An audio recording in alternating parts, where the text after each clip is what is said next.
Hey, it's Aubrey Samson here, and just like you, I have dealt with a lot of big feelings and heartache in my life. Mostly, I've written about lament and grief for a grown-up audience, but we all know, especially here at Nothing is Wasted, that adults do not have a monopoly on strong, difficult emotions. And so I have turned my attention to writing about big feelings for little ones with a brand new children's book called Big Feelings Days, a book about hard things, heavy emotions, and Jesus' love. We all know that children have a lot of emotions, and feeling sad or angry or brokenhearted can be overwhelming. That's why it's so important to help the kids in our lives understand that their feelings are valuable and normal, and that they can creatively express what they feel to Jesus, who created emotions and deeply cares about everyone. Big Feelings Days is a tender and engaging picture book that helps children ages 3 to 7 learn how to release their feelings of grief, anger, and heartbreak in creative ways to our God who cares. This picture book includes full-color illustrations, and they are darling. Relatable imagery to help children express and identify emotions, and creative ways for children to process their feelings with Jesus.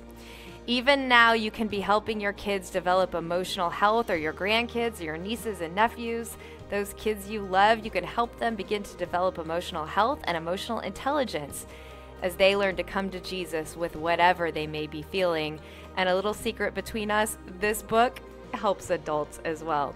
You can pre-order it wherever it is you pre-order your book. It comes out on October 17th. If you go to navpress.com, you'll find the book for 20% off for our Nothing is Wasted listeners. You can also follow me at AubSamp on Instagram for more information. Well, hello. Welcome to the Nothing is Wasted podcast. My name is Davey Blackburn. I'm one of your hosts. And joining me again as a guest co-host, Teresa Glantz. Teresa, hi, great Davey. to have you on. Fun, always fun to be here. I love it. Teresa, today we have a great conversation with Josh White. And man, I was just enthralled in this conversation. It was incredibly insightful. He has a book called Stumbling Toward Eternity, Losing and Finding Ourselves in the Cross of Jesus. And he's a speaker, a recording artist, a writer, and a founding and teaching pastor of a church. Talk about multi-talented. For sure. That's like the life that I like when I was little, or what I won't say little. I wanted to be a doctor when I was little, so that was not accurate. But when I was called to ministry, that was the life I wanted. I'm like, what if I could be a speaker and a recording artist? And then just realized that music was not going to be my forte. As much as I wanted to, as much as that was like, but I am so impressed with Josh. And, you know, of course he's extremely gifted and talented, but his heart for the Lord and his depth of insight is incredible. Mm-hmm. We're going to put some links on here where you can go and tune into more of his stuff, joshawhite.com and his Instagram as well. But, this is going to be such a great conversation. Afterwards, Teresa and I are going to come back on and we're going to pull some nuggets out of that conversation. We're going to talk a little bit about those. But if anything about this conversation or any of our resources, podcast, Pain to Purpose course, mini courses, curated pathways, any of those things have impacted you, and you're like, I want to take a next step. How do I lean in a little bit more and figure out how to begin to partner with God to take back my story? I'd love to invite you to join me on the next live Zoom call that I'm doing called 5 Steps to Taking Back Your Story. No matter what you've gone through, you can register for that at nothingiswasted.com/start here. Again, that's nothingiswasted.com/start here. We'll put a link in the show notes. We'll also drop it right here on the YouTube page. But it's a live call for us to jump on. I'll share a little bit of my story, talk a little bit about the resources that we have available to you, and we'll give you 5 practical steps to taking back your story. So, Teresa, we'll circle back after this interview, but man, I'm excited for our community to listen to this. You guys go ahead and lean into my conversation with Josh White.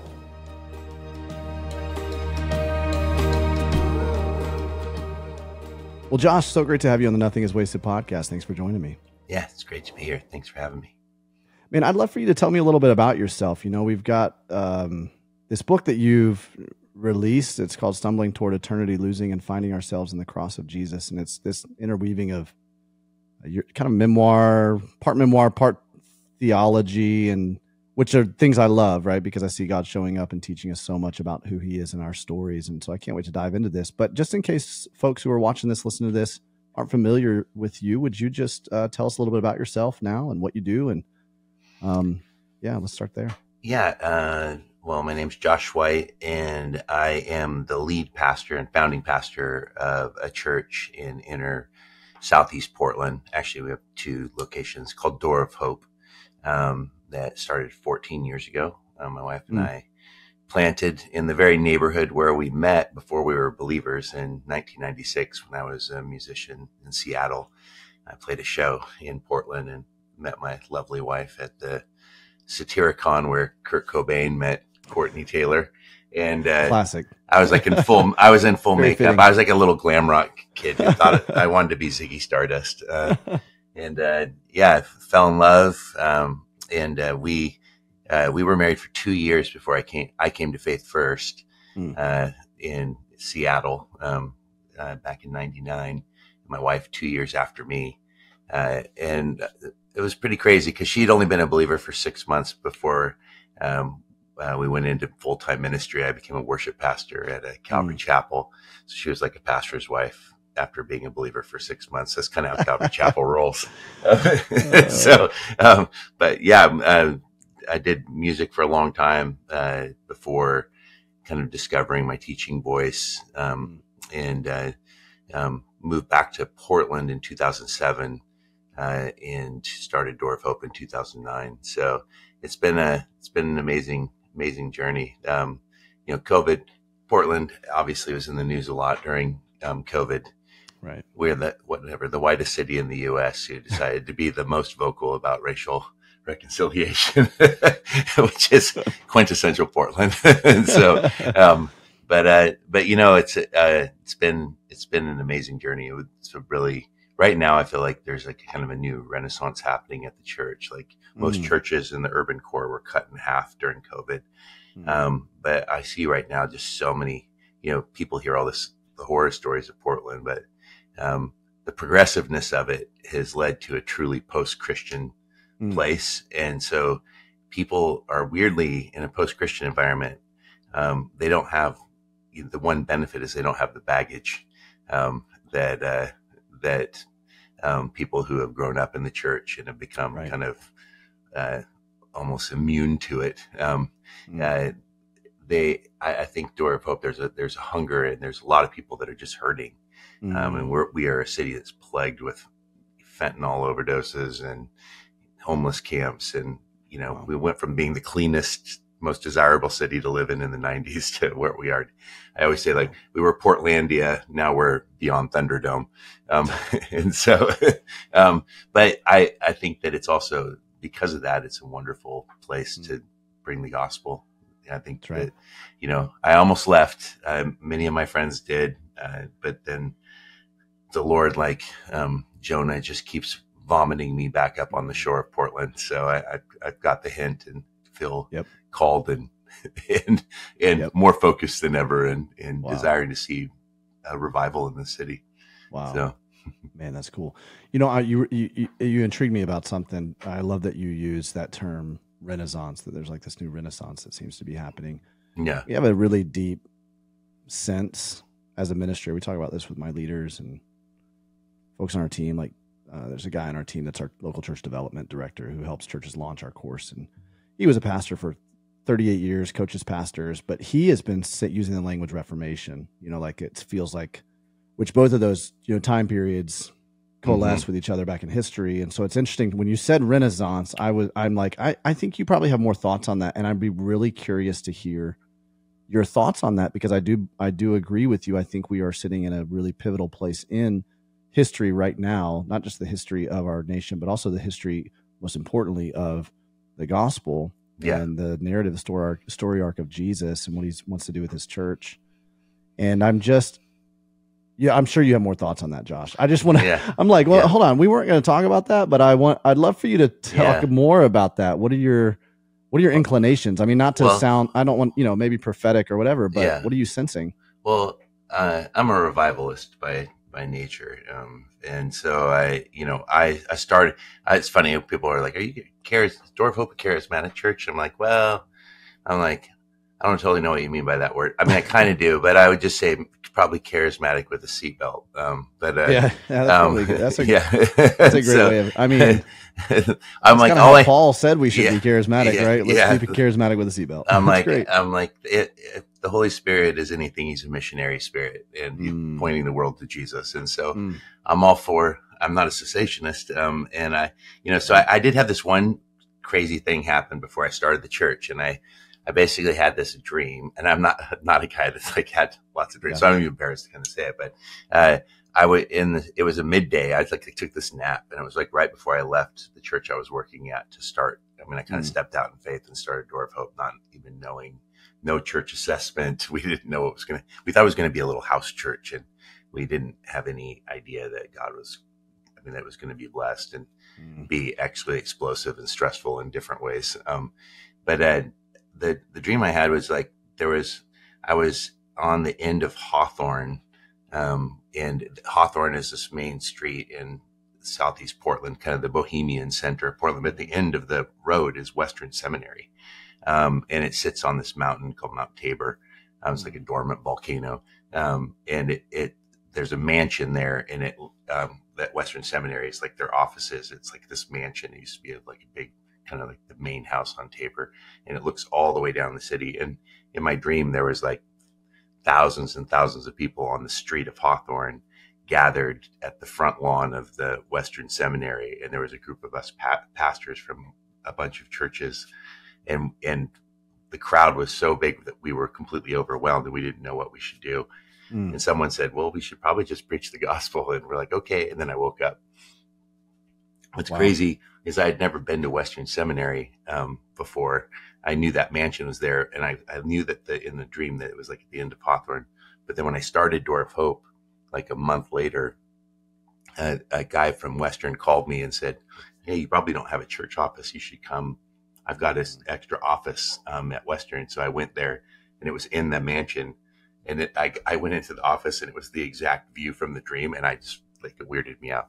Wow. So from that point on, I'm like, I feel like the Lord's telling me that he wants to bring a revival to the city. Yeah.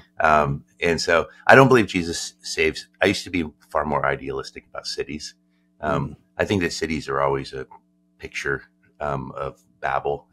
They're always places where people go to make lives for themselves without God, to show what they can build without God. And someone says, well, what about Nineveh? I'm like, well, where's Nineveh now? I think what the Lord does is he saves people, and there can be movements in cities.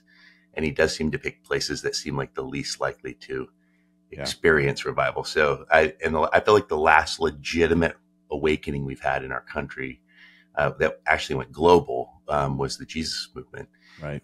And that happened in a place like Southern California, which was so carnal and so notorious for its drugs. And it was a counterculture within a counterculture. And so I think that right now there is I think the reason that there's this renaissance is that everything is culminated once again into a restlessness and a desire for something different, and a desire. I think that there's an openness to the gospel, and it seems to me that revivals historically have come when it seems like the church is about to lose, and so that sense, that's as we were talking before we started this, I just was with a church historian, Jerry Sitzer, and he was saying, everything is on the demise right now. He goes, but the good news is that Christianity has no competition. Yes. And so, and so that's why I'm, of course I get heartbroken by the people that I personally baptized or married that walked away from their faith during COVID. And there was a lot, because Door of Hope experienced explosive growth with millennials. Like back in, we went 0 to 1,000 people in less than 3 years. And it was it was exciting, but it was also overwhelming, because numeric growth is only one metric, and a kind of weak one at that. Yeah. So right now I feel like there's a desire to go deep. And there's a hunger to see people. We don't want church transfer growth. We want to see people get saved. And That's right. So yeah, I think that the more we can create a church experience that isn't built upon just simply one celebrity person That's right. talking at them for an hour, but creating a space where people are coming and expecting to meet with the living Christ. And the gospel, and Jesus is actually lifted up, and you're cross-centric. I don't think he was being hyperbolic when he said, if I be lifted up, I'll draw all people to myself. I don't think all people are drawn to the same conclusion, but I do think that all people should be drawn. So, man, wow. Yeah. Wow.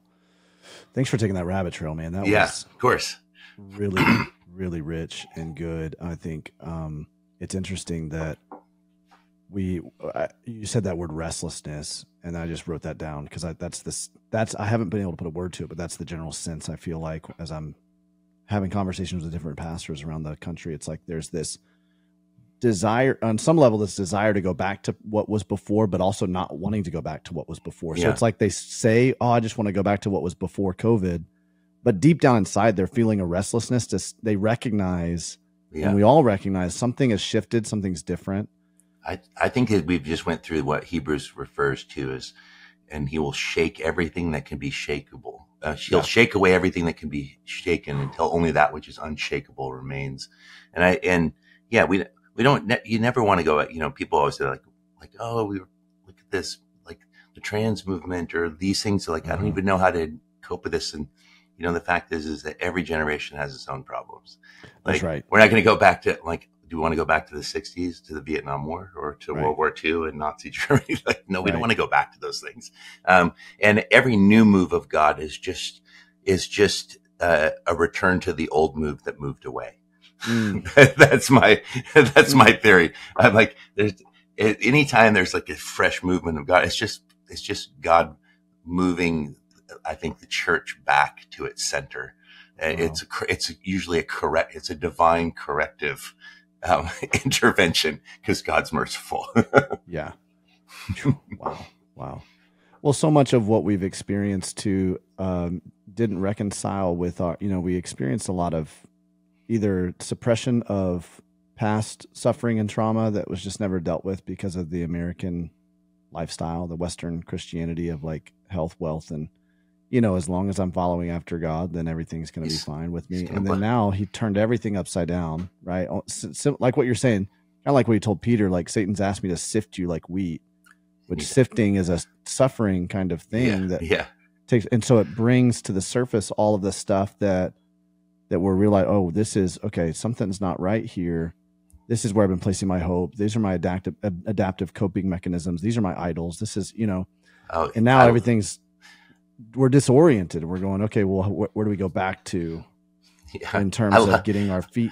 I love that passage with Peter because it's like the two things. You're like, the first encouraging thing is that, whatever Satan's allowed to do seems to still be ultimately in God's control. So that's good. And that he has to ask God for permission. That's kind of cool.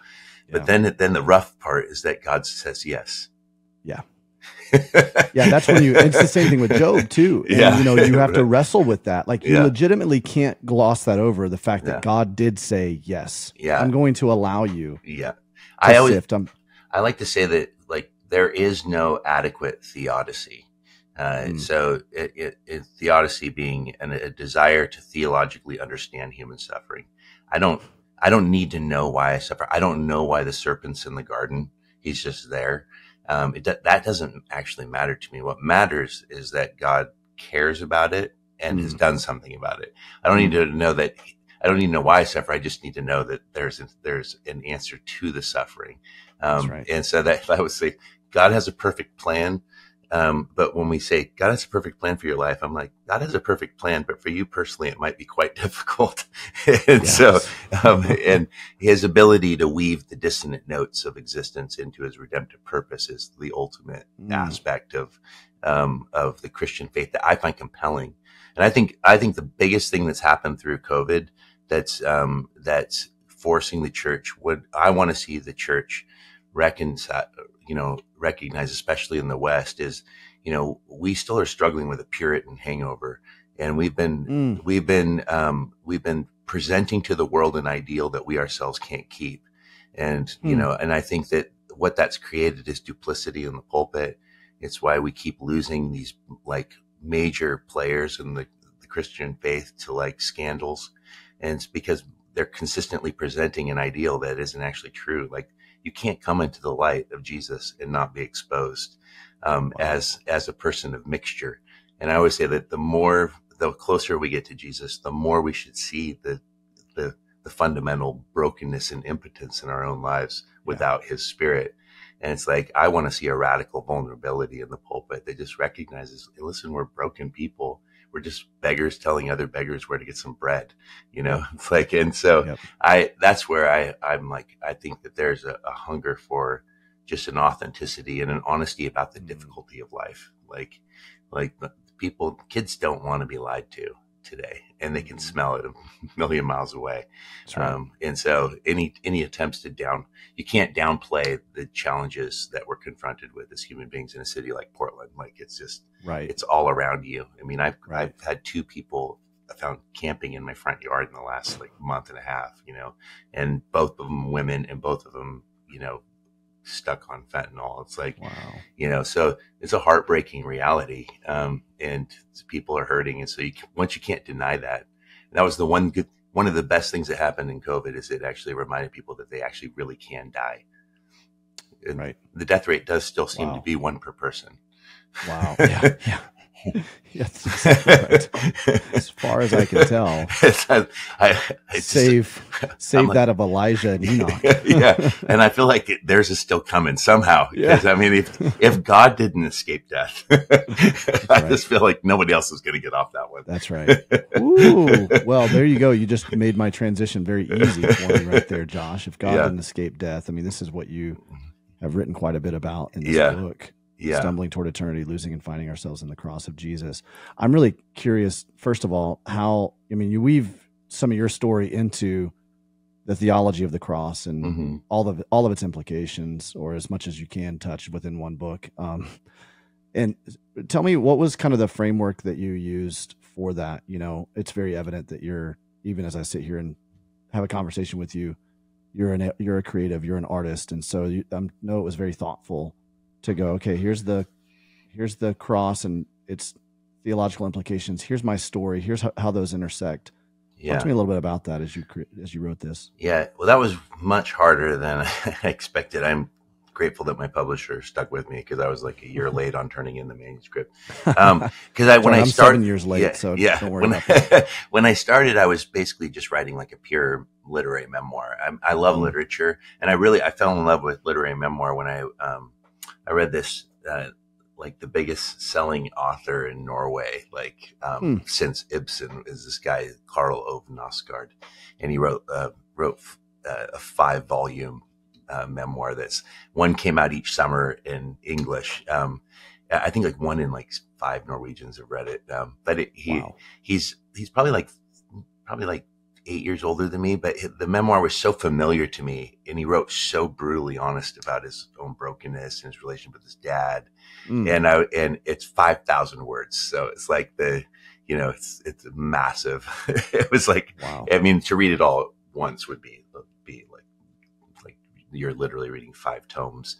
But I was really intrigued by his honesty. I was compelled, and I just saw it was the first time I really saw the power. It's when I really began to get super serious about reading, making sure I was always reading literature, along with theology. Cause I realized literature is one of the best windows into just the human condition. That's right. Even if they're not followers of Jesus, they're still image bearers, and they're still expressing the deepest longings of the human heart. And I feel like it helps us understand, what we're trying to do when it comes to loving neighbor. And so that inspired me to, I started counseling because I came into faith, in a time when the church would say, counseling isn't something that a Christian should need. You just need the Holy Spirit and forgiveness. We've been on a crusade to try to yeah, push back on that one. yeah. That's good. And and I bought into that really hard, like the idea that, forgetting what lies behind, pressing toward the goal.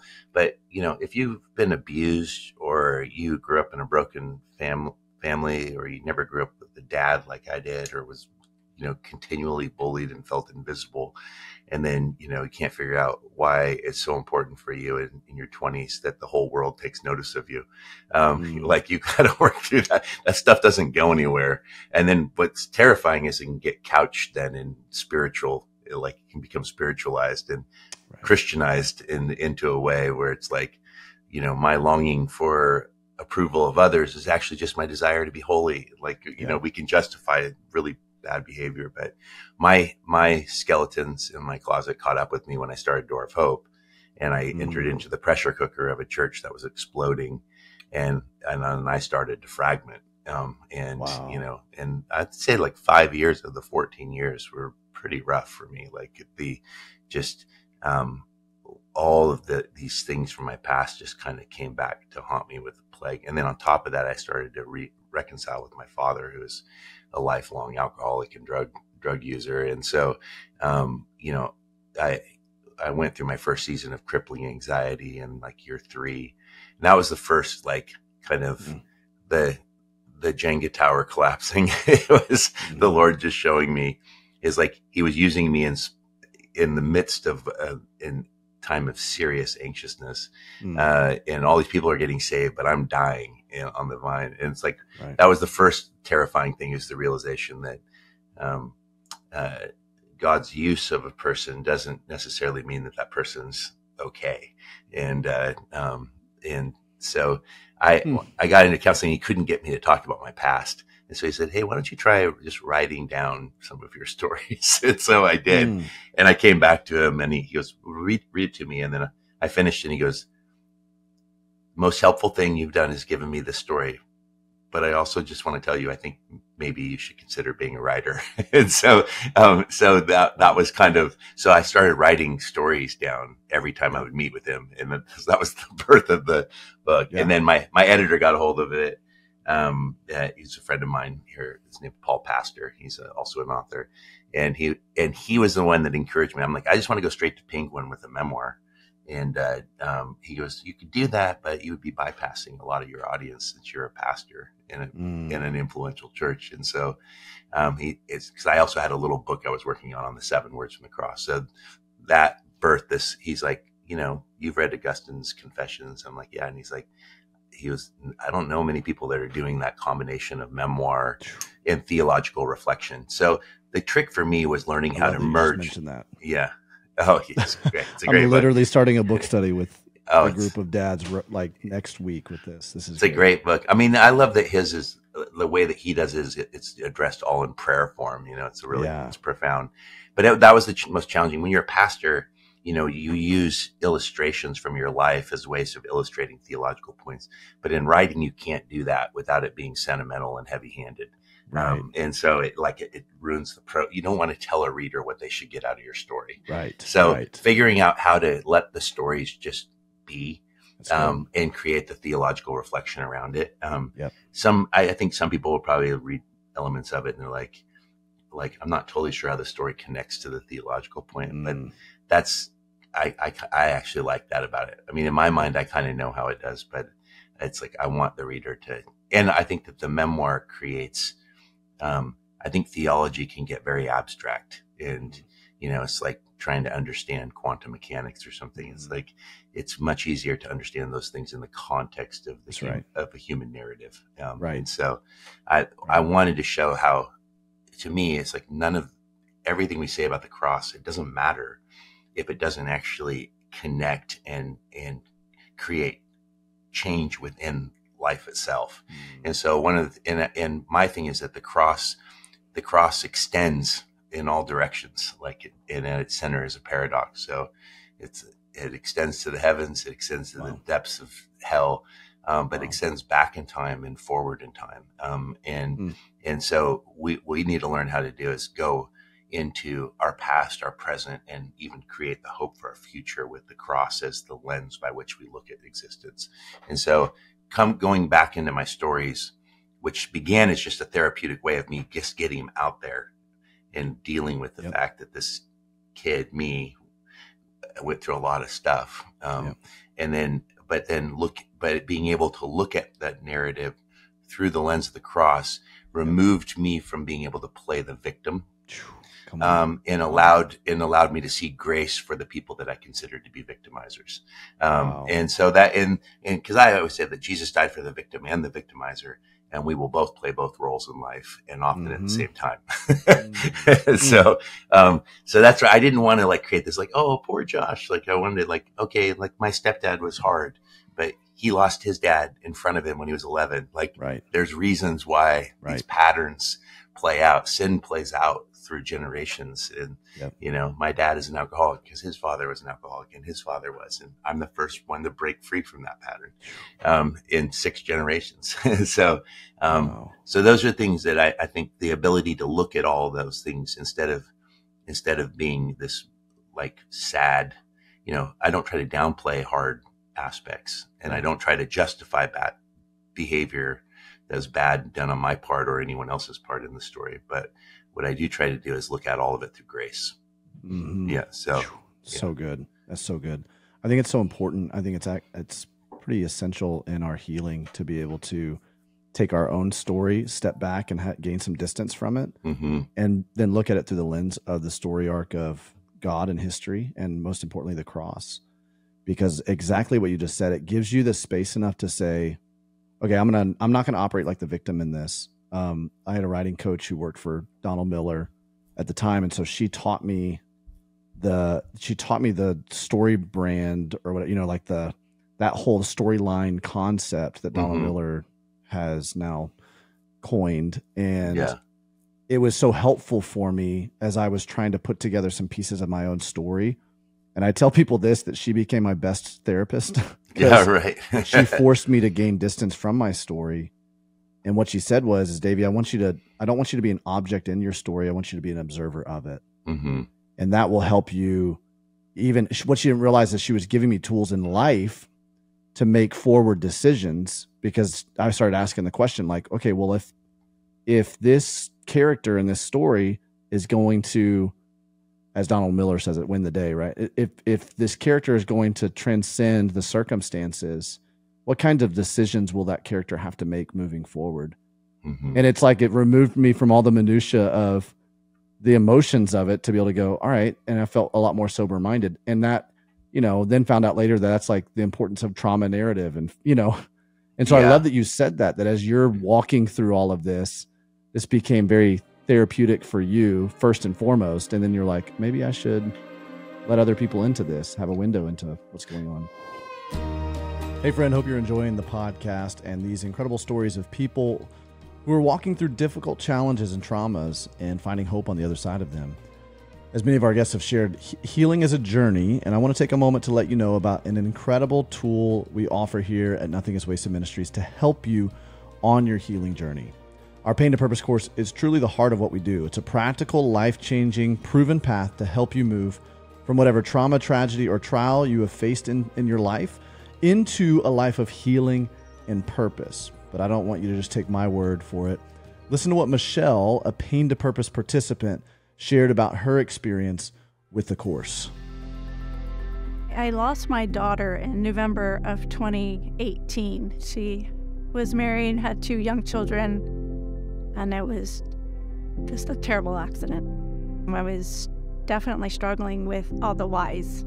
The most beneficial part I found was the whole course, but that I needed to lean into my pain. I needed to process my pain, acknowledge it, because you had to feel it to go to process and come out on the other side.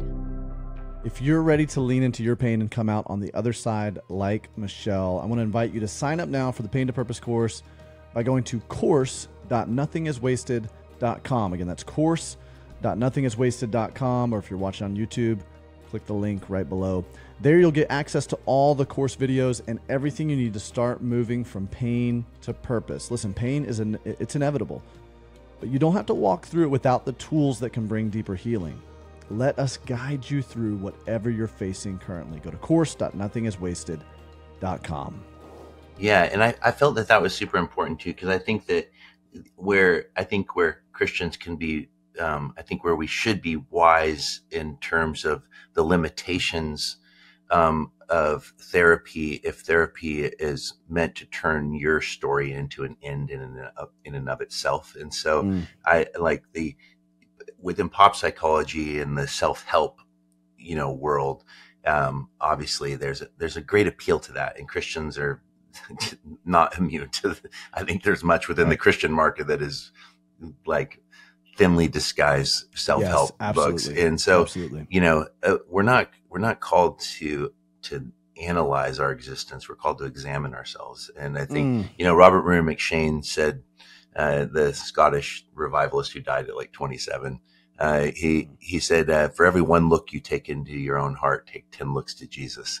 And I think that's you don't want to live,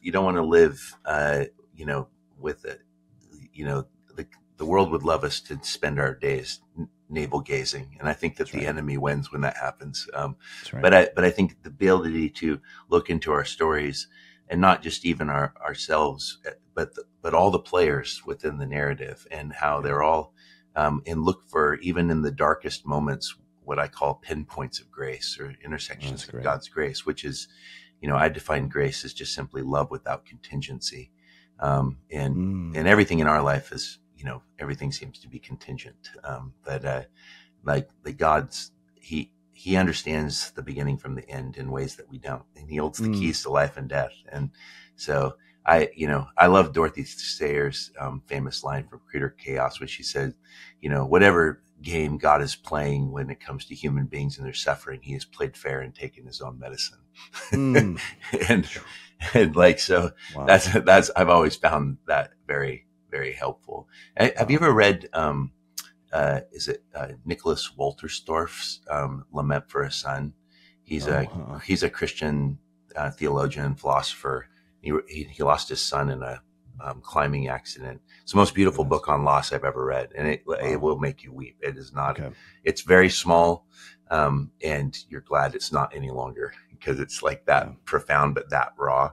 And he says maybe he goes, I will now look at the world through tears, but maybe looking at it through tears, I will see it in a new way, essentially. And he said, I feel his absence in everything is one of the lines in that book. And it's like, and he said, don't tell me about Christian hope. My hope has not gone anywhere, but that doesn't change that there's still something missing. And I think that's a profound and honest way. That's why I think the gospel, it doesn't try to remove our suffering, but it can transfigure it. I mean, obviously your testimony to that, this podcast is a testimony to that. Yeah, that's it. Right. I love that you're looking at it through a different prism, through the tears. Right. And even just the image, the metaphor of that refracting light, and how it changes the way that your perspective on things is. It's what caused me to fall in love with my wife when I met her. She had lost her brother, who was her best friend, to AIDS at 24 years old, and he physically died in her arms. And then she lost her grandfather to a massive heart attack the year before that, and her best friend the year before that to cancer. And it was like, when I met her, she wasn't a believer yet, but she already there was just a wisdom. There was something so beautiful and compelling about her eyes, and they just carried within them just the, she tasted death and life. I always say that if we don't taste death in life, we will not be prepared for life after death. I think it has the ability. Yes, it's true that grief can be a really selfish, a selfish companion, if it isn't brought into the light of the gospel. But I think that it also is one of the things that can bring more beauty out of a person, because it brings depth and character. And those are things that can only be learned in the furnace. Wow. And so, I'm really curious, Josh, because you brought up the fact that like you dove into ministry, starting Open Door, or Door of Hope. I'm sorry. That's fine. And I don't know how I confuse that, because that's my wife's absolute favorite verse of all time is Hosea 2:15. Oh yeah. That's where, you will, from the valley of Achor, you will bring a door of hope. But anyways, you started that, and that was it. I think you said earlier, the pressure cooker of that is what really fragmented things, or at least exposed fragmentation inside of your own soul. Yeah. And, we talk quite a bit about this kind of paradigm where God will take what you've gone through and he'll leverage that as you partner with him to help other people heal. Some people ask the question, like, do I need to heal completely from everything that I've gone through in order to step into helping and serving others? And usually my response is like, no, you just start doing that. But I'm curious what your perspective is, because it was, in that now, did you feel like that pressure cooker was necessary to bring that stuff to the forefront so you could deal with that? Or do you feel like, looking back, you wish you had experienced more healing before stepping into pastoring? Yeah. I know we're touching very close to like providence and the sovereignty of God. And it's like, I don't know if you can but I'm curious about your experience with that and how you saw God use all of that to really shape where you are now. Yeah. Well, first of all, I would speak to on the providence side of things. I'm not, there's a lot of varying views on that. And I always think it's dangerous to overly speculate on things that one thing we should take from our Catholic brothers and sisters is mystery, a little more seriousness. Yeah, seriously, right. I think that, remember that Reformation theology was birthed at the beginning of Enlightenment. And so we very much became creatures of Enlightenment, which was our attempt to understand and put everything into a neat box. I'm pretty distrustful of systematic theology in general. I much prefer just historical creedal orthodoxy. It's so good. And you feel the pressure of that too. I know, like, I feel it as a communicator, especially someone who's communicating about suffering a lot. As I go into I just preached at a church this past Sunday and felt this pressure to try to give people a reason for suffering. Yeah. And I'm like, I've been doing this for years. I tell people all the time, there are so many things that there's no reason for it, right? You need something that transcends reason. Yeah. You need God with us, right? Like that's the mystery of this. It's like what you said earlier. Like he's the answer to it. There may not be a reason, but he's the answer. I don't know why the serpent's there, but I'm just glad Jesus crushes his head. That's what matters. But I think that that whole concept of, the God providence means that everything that happens is ordained or some in the secret decrees of God.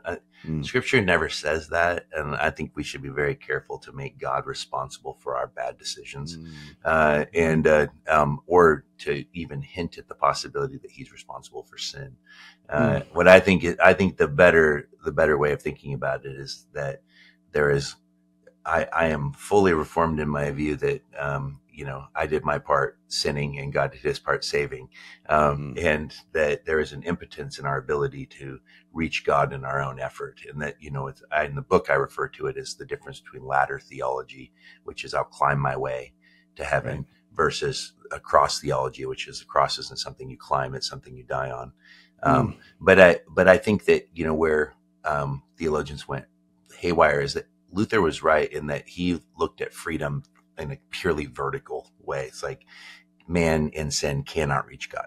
That's all he was concerned. He wasn't concerned with what we did horizontally. I think that came later, whereas all of a sudden now God is responsible for everything we do this way. And so and that just creates a determinism that is much more akin to atheism than it is to gospel. Wow. And so I'm like, I think that God has given us limited freedom. That there's freedom within parameters, especially as Christians. The more Jesus said he sets us free. If he sets us free, then the moment he sets us free leaves the possibility that we could misuse that freedom. And so I think that as far as, I don't think that there's anything that could have prepared me for, there's heartbreak that comes when a ministry fails and it doesn't take off. And I've met many church planters that have come into Portland, 19 out of 20. The majority that I've met over the years, and there have been many,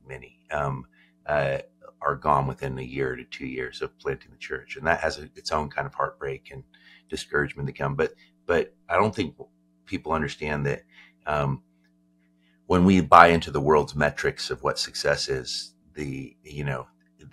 we're not prepared for the disappointment that whatever we thought was going to be the thing that brought ultimate satisfaction, like the success of a church ministry. And then it's not in that thing. And in fact, the opposite has come. All these people are coming and you're still not happy. Because you think that the gospel is about happiness and it's not. And so I don't think that there is anything that could have prepared me for, because I think what ultimately happened is that the artistic temperament confronted with extremely fast, like I was like the Pied Piper, I was very charismatic and I really legitimately loved Jesus. And I found that like someone legitimately loving Jesus is pretty compelling. Yeah. Like it didn't matter if I had, a PhD and or I hadn't even gone to college, so it's like I didn't so I was kind of like the Pied Piper, but didn't totally know where I was taking anyone. Like Wesley said, set yourself on fire and people will come for miles to burn, Yeah. The problem is like, but you should know where you want to, what you want to burn toward. Right. So, yeah, exactly. So I got into like, they're all here and they're all coming. And then I'm like, why have I this? What is going on? And it was, I started to believe one of the great lies that pastors can believe, which is if I'm not here, this thing won't happen. And so I started to carry things that God did not ask me to carry. And I don't think I could have learned that lesson without going through it. Like that I was working out my own child brokenness in some way. I was legitimately and honestly pointing people to Jesus, but there's still a part of that broken part side of me that is still also deeply wondering if people really like me. And like all those people that hurt me when I was young, if they could see what's happening now, it's like you have to work through all that baggage. And I don't even think therapy can. I think therapy was able to help me unpack it. But I needed something to kind of bring. It's like an internal sickness that hadn't yet manifested externally. Right. And so you needed symptoms to. I needed the furnace to actually bring out of me things that needed to be addressed. And so I think God in his mercy, he is going to bless wherever his son is lifted up. Right. And so, regardless of the vehicle, that's why I was deeply influenced by the holiness movement and the Keswick movement. And so guys like Tozer and Oswald Chambers, they were really influential, but one area where they were dead wrong was this idea that God will not use an unholy vehicle. I think where they couldn't have been more wrong, because there is no such thing as a holy vehicle, if they mean by that sinlessness. And so what did Luther say? Jesus saved me from sin. Why didn't he save me from sinning? And it's like, I'm like, I can't even get to church. I'll try to go to church to preach the gospel, and then I'll get mad and try to run a cyclist off the road, only to discover his bicycle in the rack when I get to church. And then what do you got to do? You gotta just own it and say, you know what? I tried to kill someone on the way here. I think you might be here, but I just want you to know Jesus loves you. And don't ride in the middle of the road again, or I'll kill you. Whoever that biker is. That really did happen to me. It was terrible. Oh man, it's so true. I mean, I think that's such an important point. I think that so much of our orientation can be around, especially like what you said, influenced by the Enlightenment, and can be around how can I make sure that I'm prepared for everything that might come. And and sure, there can be a lot of altruistic motives within that, but at the end of the day, part of it is a hedging or a self-preservation that says, I don't want to experience hardship or suffering. And we know Scripture tells us that it's only through suffering that ultimately will produce hope. Yeah. Right? Perseverance, character, and hope. And that character part is what you're talking about, right? Yeah. It's like really only the pressing of life, whether it's others inflicted or inflicted by ourselves, or just like spiritual attack or brokenness of this world, whatever the reason is that we're experiencing that, or the perpetrator of that, like that's really the only thing that drives us towards sanctification. What's Jesus' words? He says, hey, I've said these things to you that my joy may remain in you and that your joy may be full. He's like, peace I give to you, not as the world gives. He goes, but in this world, you will have tribulation. You're like, wait, you just said you've come to give us peace. Yeah. And now, you're telling me this so I have peace? Like, yeah, hold on, he's like, I'm like, which one is it, Jesus? Peace or tribulation? And he's just like, yes. Yeah. And I would say that the picture is not the Monet painting of the boat floating in the placid lake. It's the Rembrandt painting. That's peace on the other side of eternity. The Rembrandt painting is the picture of peace on this side in the age of grace, which is Jesus sleeping in a ship in the midst of a storm. And that's where, when people like just started abandoning Portland and moved to places like Sandpoint, Idaho, it's like, listen, wherever you go to, sin is right there with you because you're there. Where you go, you go. Yeah. You're there. I'm like, we're trying to escape something that is inescapable. And it's like, and I don't think that the thin spaces, as the Celtic Christians called it, are the places of, serene beauty. I think the thin spaces are the homeless camps, because they're going to be the thin places wherever Jesus is. And I'm positive that if he came, he would lead us in the flesh, and he was to take us on a walk. He wouldn't lead us out into green pastures. He'd lead us into the center of heartbreak, because peace in heaven is wherever Jesus is. And he wants to bring his peace to a hurting world, and he wants to use us to do it. So I have to escape, I embrace that. And my book, a lot of my book addresses heartbreak, specifically through my relationship with my dad, who the closing chapter on the final statement from the cross, which is, Father, into your hands I commit my spirit, which is this word of comfort and rest and confidence that he had finished the work and that the Father is with him, like a child getting ready to go to sleep or something. He doesn't, and none of the Gospels say that he died. It just says that he gave up his spirit, and that commitment of his spirit to the Father, I experienced that final word through staring into my own father's eyes when he took his last breath, a year ago in February. And I watched my father suffocate to death, and it was a terrible and heartbreaking thing. But at the same time, his son was with him by his side, and he opened his eyes right before he died. And I was able to stand above him and tell him that he was loved. And I think that what my dad experienced, when I refused to look away, I discovered the peace of Jesus. And I think that my dad experienced not his son, but I think he experienced Jesus using me as a conduit to bring him home. Because my dad got saved in 2020. Like the thief on the cross, not a lot of works, not a lot accomplished. And he had a very primitive faith, but it was real. And a beautiful thing that we can't say we have faith in Jesus, and not hold on to faith for those that seem beyond God's reach, is what the cross has taught me, and what walking through that with my dad has taught me, is that the two commands are interconnected: love God and love your neighbor, and your neighbor is whoever's in front of you, behind you, or next to you at any given moment in any given day. And these are people that Jesus loves, and that's why we're here. And so, and my dad is, if God can save my dad, if he can save me, I mean, I am a pastor with a gold front tooth and a throat tattoo. So I just sit outside of most I was just on the 700 Club. It was so crazy. I felt like Anchorman. But I was like, I can't believe that. I don't think they saw a picture of me before they invited me on the show. It was pretty amazing. It really was. I was like, how did I get here? Like, I'm like smiling at the woman. I just saw her staring at my gold tooth. Did we get the right Josh White's pretty common name? Maybe we should research this a little more. That's right. That's amazing. What's interesting, you brought that up, your experience with your dad after, the very end of his life and the end of your book. I'm really curious, something I wrestle with a whole lot, both theologically and pragmatically, just with my own story. I'm really curious your approach or your perspective on forgiveness. And, I've talked to a lot of people about it as I've wrestled through it in my own story, in my own life, with the 3 men that broke into my home and murdered my wife and unborn baby, and having to look them in the eyes and during the legal proceedings and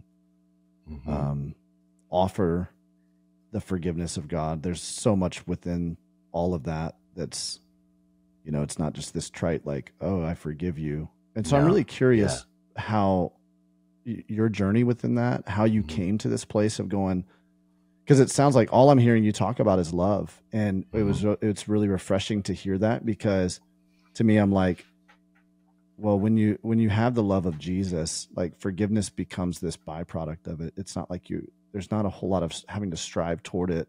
Yeah. It's like trying to reach or strive for, in some ways it's trying to reach or strive for sinlessness, as opposed to, the whole idea of like, let's just fall in love with Jesus more. And that kind of just, he takes care of a lot of that. Like my previous desires, my flesh, that just starts to die away. And not that don't have sin, but I'm curious about your perspective of that. I think first of all, we need a better theology of sin. We're not going to get a good theology of suffering, but we can get a great theology of sin. And I think that we tend to define sin as the things that we do wrong. So it's the men that murdered, or the dad that abandons his children and chooses drugs and alcohol over his kids, or the drunk driver that takes Jerry's family, we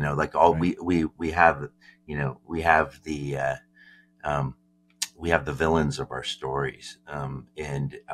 And so we tend to define sin by the actions. Mm-hmm. And I think that that's probably a pretty misguided, that sin is far more, a measurement, not of how bad we are, but of how good we're not. Mm-hmm. And I think that if we thought of it in terms of, I heard a pastor once, a guy that I love that used to be the dean of Cape and Ray, say, it's like, if I miss the bus by 5 minutes and someone else misses it by 30 minutes, I don't turn to the person by 5 minutes and go, I only missed it by 5. We still missed it. Yeah, you both missed the bus. There we go. Yeah. We still missed the mark. And so the picture of sin, I like to just simply say sin is at its essence a rebellion against God's rule. I will be my own God, and a rejection of his grace.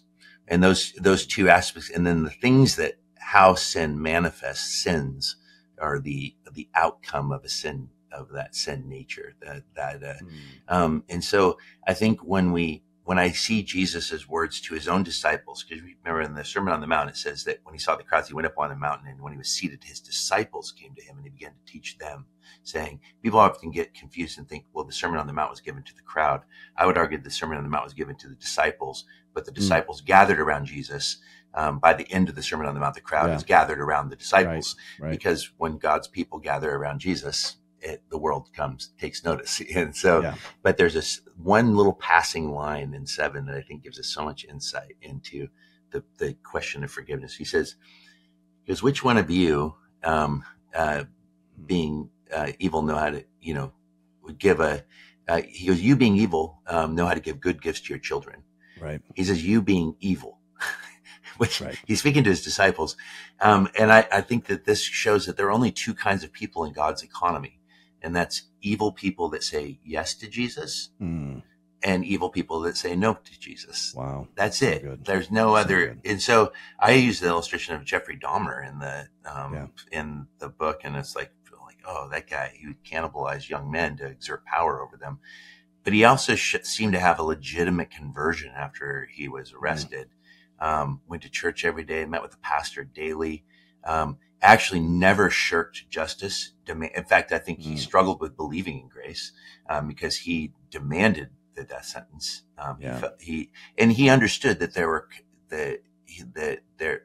that sin can be forgiven, but that doesn't mean that forgiven sin doesn't still wreak havoc in our lives. And it doesn't, there's cause and effect. So someone, it's like we can't change. We can experience real forgiveness, but it doesn't change that there's still the consequence. You can forgive the men who murdered your wife, but and your baby, but you can't. But it doesn't change the fact that there are consequences. The loss is still real, and the consequences for them is still very real. And so I think that picture of Dahmer ultimately, I remember seeing a forum and Christians like, there's no way that guy got saved because of what he did, and I'm like, what are we talking about right now? How can God save a monster? I'm like, listen, in the light of the gospel, when we stand up next to Jesus, the distance between myself and a man like Dahmer is very, very, it's imperceptible. Wow. And the fact is that the only kind of person Jesus dies for is monsters. And, and wolves can become sheep. Like if any thieves can be, he says the thief comes to steal, kill, and destroy. I have come that they may have life. Who's the they? It's the sheep, yes, in the context, but on the cross next to him, it's the thief that becomes sheep. And so I think that's, I think the more we understand the depths of our own brokenness, the more we're able to actually step into the world of forgiveness, because forgiveness is hinged upon grace, and grace is love without contingency. My kids never asked me to forgive them. And they never needed to, because forgiveness is the air you breathe when grace rules the home. And the reason they didn't ask me for forgiveness is because they never thought my love was at stake. So, and, the only time I would get sorry out of them is if I would say, like, what do you say to your brother? Like that was it. But I also think, the reason we decided that our house is going to be like, our kids are not going to be, they are never going to question whether we love them. Like, and they should never feel unsafe in that. And that's where I think the gospel, when I begin to see how much I've been forgiven, and then I have been forgiven in fullness, past, present, future has been dealt with in the cross. If I am in Christ, all is forgiven. And if all is forgiven, then the reason I continue to ask for forgiveness is because now I'm willing to come into the light to confess sin, because I know that sin doesn't have the final say. But I also know that if I try to hide what's already been forgiven, I hide God from my experience. And so that I think that the more I'm willing to come into the light with my own brokenness, the easier it is for me to extend forgiveness to those that have hurt me. My dad never owned his abandonment of the family. In fact, all the way to the year before he died, he called me once, and I was asking him about something I was writing in the book. And he goes, Joshua, I'm never going to apologize for how I raised you. And I said, but Dad, you literally didn't raise me. Like, Mom didn't even let me come see you. And he goes, bleep, bleep, bleep. He goes, when I call you, I want to feel better, not worse, and hung up on me. and I just remember sitting there and being like, all right, Lord, it's like a little kid throwing a little tantrum right now. And I called him back, and I'm like, Dad, I love you. And he's like, I'm sorry, son. I'm just having a rough day. It's like, I'm like, I didn't have to let it. I didn't have to take it personally. Right. I'm like, that has nothing to do with me. That has everything to do with him. Wow. And it doesn't mean that those things didn't like sting, but they don't have to have permanent. It doesn't have control of me. I mean, I'm like, cause I know how much I've hurt people myself. And I don't try to gauge my sin against the sins of others. Wow. Because we're all rebels. So good, man. So good. I love that you said it doesn't have to have control over me. I mean, that's this whole conversation we've been talking around the idea of freedom. Yeah. Without, I mean, you've mentioned it once, but really that's what it is, right? It's like, even in forgiveness, that's where we're stepping into freedom. Hey friends, I know some of you guys are listening to this because you're currently going through something difficult, but some of you guys are listening to this because these resources at Nothing is Wasted Ministries, these stories that you're hearing, they're providing you a lot of help as you're helping other people who are going through a difficult time. So let me ask you this. Do you have a friend or a loved one who has gone through a really difficult season of tragedy or trauma or major life transition? Has someone you cared about recently shared their struggles and pain with you? Did you wonder what you could do to help this person engage in their story and find deeper healing? We've all been there. It can feel helpless to witness someone you love walking through a valley of suffering after loss or betrayal or divorce or some other set of circumstances that have left them reeling. You probably even thought, I wish there was more that I could do. Well, good news. There is. At Nothing is Wasted Ministries, we offer an ever-growing expanse of resources for helping people navigate through pain of all kinds. But I want to share with you one resource that you may be able to help with right now as you're walking with a hurting friend or family member. Our free live 5 steps to taking back your story Zoom call with me will help point your hurting friend toward practical steps that they can take right now to move from pain into newfound healing and purpose. And listen, it's completely free. They'll have a chance after I spend some time teaching and sharing my own journey of pain to purpose. They'll have a chance to ask questions and engage with me. And As someone who has been in their shoes after trauma and tragedy has upended my life, I understand what it feels like. And so I want to invite them. Actually, I want to invite you to invite them to come be a part of this 5 steps to taking back your story, no matter what you've gone through. All they have to do is sign up at nothingiswasted.com/start here. Again, nothingiswasted.com/start here to make plans to join me for this next live call. You could even offer to attend the Zoom call with them, whether you're doing it with them in person or virtually. But nothingiswasted.com/start here is where you would want to register. It's hard to know how to best love and serve those around us who are hurting, but this is one way that you can practically help your friend in pain. Send them a text or an email today and invite them to join me for the next free live 5 steps to taking back your story Zoom call. Can't wait to see you guys there. Freedom is fragile and fragile. Our kids, we set them free. When my daughter was 2, I didn't let her go to the playground by herself. When she was 5, I let her go with her brother. And when she was 7, I let her go with her friends. And when she was 10, I let her go by herself. And when she was 15, I let her start driving. When she's 16, I have to. And every time I expanded her freedom, I increased the risk and the possibility of her misusing it. That's right. And I think that's, if we understood that very similar concepts play out as God wants us to grow into maturity. And that means that there are times where he even allows us to feel, people get really overwhelmed by a sense of God's absence, especially when they're hurting. And I read a poet, Christian Wyman, who said, I wouldn't speak of God's absence if I hadn't known his presence. Yeah. Wow. Even that becomes a source of encouragement as we grow into maturity. That's so good, man. Yeah. Whew. Josh, I wish we could sit here and talk about this for another hour, man. Thank you for stirring me up this morning. This is awesome. Yeah. Thank you for letting me go on all my rabbit trails. My goodness, I'm so glad to. ADHD is really just another, for me, I like to, put a positive spin on it because I'm an optimist. It's just, I'm a lowbrow Renaissance man. That's right. That's all it is, man. You're pontificating people toward freedom. That's what you're doing. So just stay anchored in Jesus, and then you can just, all things can serve the main thing. I love it, man. I love it. Well, we'll make sure that I want everybody to pick up Stumbling Toward Eternity, Losing and Finding Ourselves in the Cross of Jesus. We're going to put this in the show notes on all of your podcast platforms right here on the YouTube link. Josh, where can we follow more of what you're doing? I want to listen to your sermons, man. That's what I came out of this. I'm going to start listening to Josh White's sermons. Where can we follow you and what's going on? And so all my music. So I still we have a record label called Deeper Well, and so I've released record with Josh Garrels, but right. You can follow Josh White on Spotify and Apple Music and all that. And then the Door of Hope is the name of the church, and doorofhopepdx.org is our website. But you can follow all the sermons. You can find them on YouTube. If you go back to, if you guys are familiar with the Bible Project, one of my best friends, Dr. Tim Mackey. So he was a teaching pastor at Door of Hope when Bible Project began. So there were years, about 5-6 years, that Tim and I did all the teaching 50/50. So all those series are available.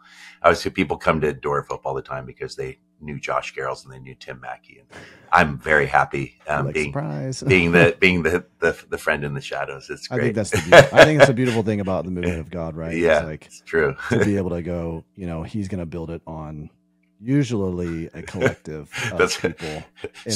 My elder said, hey, "What are you going to do if Tim's a better teacher than you?" When we hired him, and I'm like, he's way better than me. That's why we're going to hire him. I don't know anyone better. No, I love that. This puts again like another kind of inference to the stark. It's a stark contrast to what we talked about earlier with this like cult of personality that the church has seen over the past 2 decades. And like, we see the implosion of that, and we see that that's not healthy. And God's going to build his kingdom in a very unique way that's upside down from this kind of the worldly kingdom that we just need to be. We need to let go of our shadow selves, let Jesus crucify them daily. And I don't need to be anything other than what God's called me to be. Nothing more, nothing less.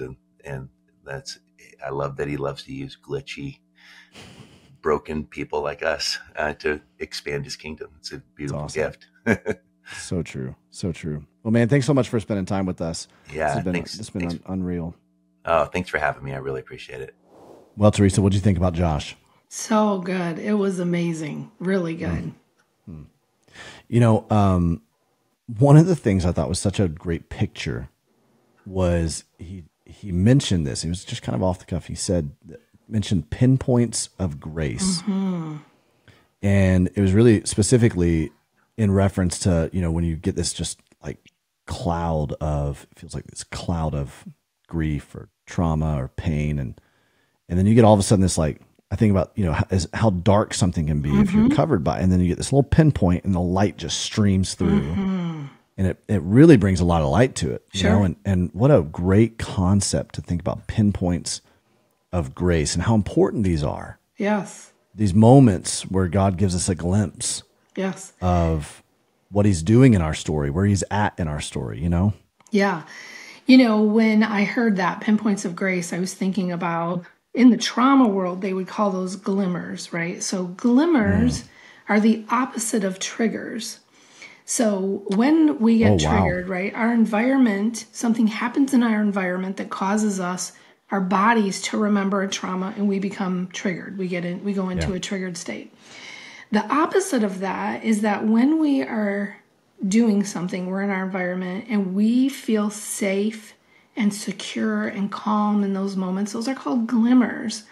The problem is somebody who has had pervasive trauma, or in the midst of what we would call a shock trauma, right, a big trauma, we miss those glimmers or those pinpoints of grace because we're so, the darkness has just taken over, right? And we can't see them. And sometimes we have to be really intentional about maybe journaling today. When did I feel safe and secure today? Emotionally, I'm talking about. It's not always physically safe, but emotionally safe. Journaling them so that we start to become aware of them. And then we start to go, oh, I actually think that was God showing up for me, right? It's like you have to kind of journey through that. Maybe they're called glimmers. Maybe they're called pinpoints of grace. They're moments where we sense God's presence in a really deep way. And our trauma can get in the way of that very often. We stay very focused on our trauma. Things feel really dark, and we don't always sense God. And so being really intentional of being able to lean into those moments and kind of flexing that muscle. And eventually we're like, okay, I saw today numerous times where God showed up for me, even when it was really dark, even when things were really hard. God was still really intentional. So when he said that, I couldn't help but think about, in my own training, the glimmers versus triggers, and think, oh yeah, that's what the trauma world would call that, right? We would call that pinpoints of grace. I love that idea. So yeah, it's just a great concept to think about. Yeah, I just think about, you know, when you just said, okay, be aware of the moments and the spaces that you feel safe. You know, really what we're talking about right there is peace. Yes. When we boil it all down, we're talking about peace. And it's really interesting to me that Jesus came out and said, he said, I tell you these things so that you can have peace. And the next thing he says, in this world, you will have trouble. Right. And when I read that first, I'm like, why did you, okay, you just made me a little bit more unnerved, Jesus. Like, I don't see how you're giving me peace with this news right now. I thought that peacefulness would be, okay, life's going to be really easy for you. But that means that peace is tied to our circumstances. Right. And peace is actually something that is pervasive. Yes. No matter what circumstances we're experiencing, no matter what chaos is surrounding us, it's finding that peace, safety, contentment in our heart. And it's all anchored in the next thing Jesus says. He says, but take heart, for I've overcome the world. Absolutely. And it's so, when we think about peace, right? Peace is a state of regulation. We are regulated when we feel peace. That's really the sign of regulation, is peace. And Jesus modeled that. I tell people all the time when we do training on the autonomic nervous system and how to stay regulated, Jesus was the model of that. We saw Jesus at times get upset, frustrated or sad, but he didn't stay there. And it doesn't mean he was knocked out of regulation, because when we're regulated, we manage our emotions, right? We can manage our emotions when we're in a regulated or a peaceful state. And so pointing that to Jesus, we see it in the scriptures all the time, where you and I read it and think, if I was Jesus in that story, when they brought the adulterous woman and threw her at his feet, that he would have gotten mad and started barking at them, right? But he didn't do that.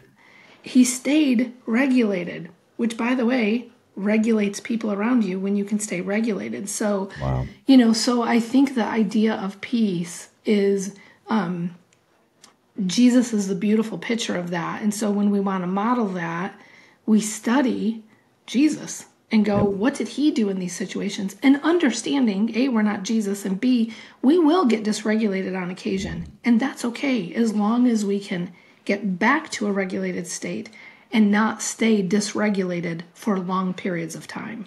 Yeah, that's so good. Jesus went away to a quiet place, right? Often, usually early in the morning.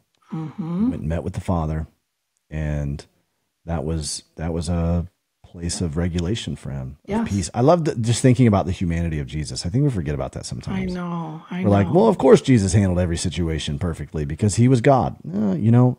He was fully God, fully man, but there are a lot of, you have to dig a little bit deeper into some of these theological concepts, but there was a lot of places where he limited or was limited in some ways, chose to, as God, limit his own divinity. Right.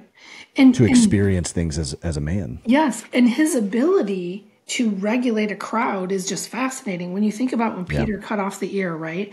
He didn't start barking, right? What he did is he kind of put the ear back and calmed the crowd. Like, he didn't say everyone calm down, but that's pretty much what he said. Everybody relax. It's okay. Yeah. Regulates the crowd. And I think Jesus is just the beautiful picture of what it means to be in a place of peace. We can do that. We will get dysregulated on occasion, but I feel like the closer I am to Jesus, the more likely I am to be able to manage my trauma and the things that happen to me in my life. My traumas aren't over. I still have small traumas. I still have things that happen in my life, but I can manage them better. And part of that is from my knowledge, and the other part is that the closer I am to the one who gives us peace, right, the more likely I am to be able to manage that. So it's a huge part of healing. Our walk with the Lord matters a lot when we're walking through our trauma. Goodness. That is such a simple and profound truth. I think there are times, Teresa, that we have so much knowledge and information, and I'm certainly not trying to at all dismiss the things that we're learning, the insights that we have about trauma, and by any means. Right. But I am pointing us back to the person who created our bodies, who created our minds, right? Who, at the end of the day, all of these things that we're discovering, the scientific understanding of our nervous system and all that, he's the author and the perfecter of all of those things. Yes. And so I think sometimes it's very, I don't know, it's very satisfying to go back to the simplicity of that, of going, the closer I get to Jesus, the more I know him, the more confident I am that in any situation, he's going to bring peace. Right. And because of that, I can experience peace in any situation. Yes. And that's I just want to sit with that for a second. Yes. You know what I mean? It's like, wow. I know. And it's hard to see sometimes when we've had a really fresh trauma in our life. If we've done no work, I'm an example of that. I had done no work on my own trauma, and then I had another trauma event, which just pulled the rug out from under me. Yeah. And so, but getting to the place of really learning and really doing the hard work of walking through trauma and drawing near to the Lord, that I'm not saying that I'll handle any trauma well, but I bet I'll handle it a lot differently than I did before. And I'm so grateful for that. Wow. Well, listen, if you are trying to find peace in your own journey, if you're new to Nothing is Wasted Ministries, or you've been journeying with us for some time and you're like, I really And I'm really drawn to what you guys are doing. Do you have any other resources that I could tap into? We would love to direct you to our 5 steps to taking back your story Zoom call. I conduct that a few times a month. You can go to nothingiswasted.com/start here if you want to find out and register for the next one of those. It is the best starting place for you. I'm going to talk a little bit about my story, my own pain to purpose journey. I'm going to talk a little bit about the resources that we have available to you. Everywhere from our Pain to Purpose course to our Community Plus platform with all of our library of content to our certified coaches, which is what Teresa is very involved with. She's one of our certified coaches. She works with our certified coaches. And so we'd love to introduce you to that. We'd love to introduce you to our community and just give you some practical steps, 5 steps to taking back your story, no matter what you've gone through. You can go to nothingiswasted.com/start here. Teresa, this has been incredible having you. Thank you. I've joined loved it. me as a co-host. This has been awesome. Thank you. You know, I love Nothing is Wasted. Love this ministry. I'm for you guys. So I love being part of it. Well, we're for you. We're so excited about all the partnerships that we have an opportunity with, that we've already been able to do with you. And we're excited about future opportunities that are coming down the pike. Teresa and I have I'll throw this out there. Teresa and I have talked about Teresa having a podcast as a part of the Nothing is Wasted network at some point. So if you think that Teresa, which I think she should, if you think that'd be something you want to listen to that digs a little bit even further into trauma-informed therapy, a lot more in depth about all of that stuff, why don't you feed that back to us? Raise your hand. Tell us. Send us a comment. Send us an email. Be like, I want to hear more from Teresa. I think that would be an incredible thing. We got a lot of really big dreams, a lot of fun things that we believe that God is calling us to do. And so, but Teresa, it's just been great to have you as a part of this. Thanks for these last few episodes. It's been awesome. If you want to follow Teresa, you can follow her on Instagram at Teresa Glantz Coaching. Teresa, you have a website too, right, where people can get connected with you? Yeah, teresaglantz.com. teresaglantz.com. We'll put those in the show notes and right here on the YouTube page. We want to thank Sleeping at Last for providing all the music for the Nothing is Wasted podcast. You can download or stream his music anywhere music can be downloaded and streamed.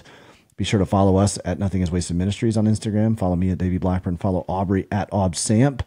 And if you feel led, we'd love for you to write a review on any Apple podcast, specifically that platform. Subscribe to the YouTube channel so you don't miss any of the content that we put out there. And by doing that, you help to get these stories into more and more people's feeds so that they can be impacted by them. Next week, we have a great conversation with Edward Grennan. He is the editor-in-chief for for Guideposts. Massive publication, and so he's got a great story. Just diving into what he's been through. So go ahead and take a listen to a little clip from my conversation with Edward Grennan.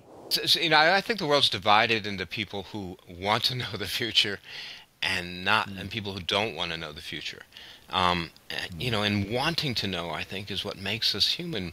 Wanting to know who we are, wanting to know our future, wanting to know God, and wanting to know and love God. Those are the forces that propel us on a journey of faith.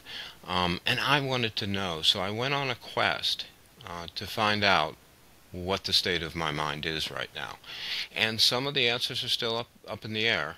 But it was a fascinating journey to really think that you might want to know, what's ahead for you in the future. But what I learned is the only thing you can be certain of about the future is God is there. God is there waiting. God is he exists outside of the constraints of human time.